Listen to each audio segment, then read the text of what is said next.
Because if I address it, he'll go off. So I couldn't even address it. He had this dirty shirt. His car hasn't been washed in days, a dirty pants, he stinks. And then they tell me, oh yeah, he takes a shower. Well, I don't even know if he even washes.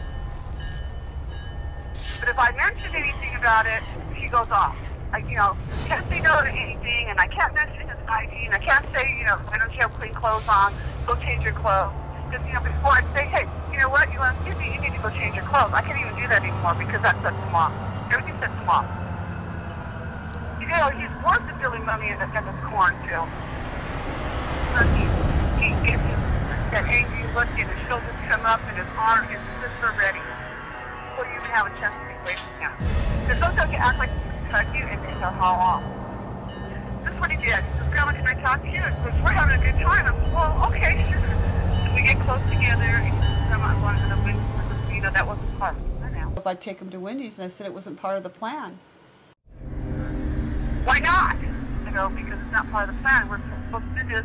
Well, what about next time? Well, we can talk about that after we're done with this. And then he says, what about next week? I says, after we finished with this therapy, that we would talk about next week and maybe make plans.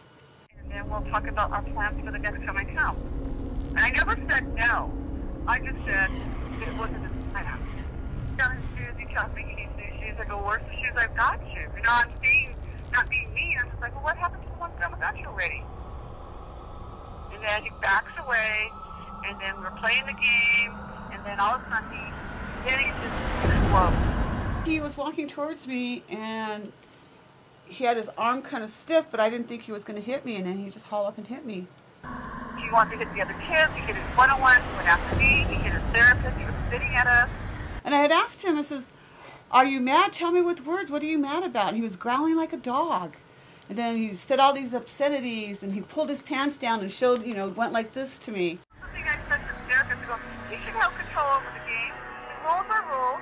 Why is it every time somebody gets to he gets to choose who gets what color ball? It seemed like we had gotten through all that, and now he's, it's like he's 13 he's 14. Like a 4-year-old in a 14-year-old body. He gets to choose who gets to go first. He gets to choose what kid gets to play with us. It's like, giving him total control. If he doesn't get his way, he can't manipulate you. He can't, he can't get pleasure out of manipulating. Whatever it is that he wants, he revolves to that kind of behaviors. Each of us take a turn throwing our ball and see who can get the closest to the little white ball. No, but Alex gets to choose, even after you're thrown and you go to and at the end he gets to choose who goes. But the thing is, don't give him the option. Just say, okay, since I'm a grown-up, I'm in charge, and this is how we're going to play the game.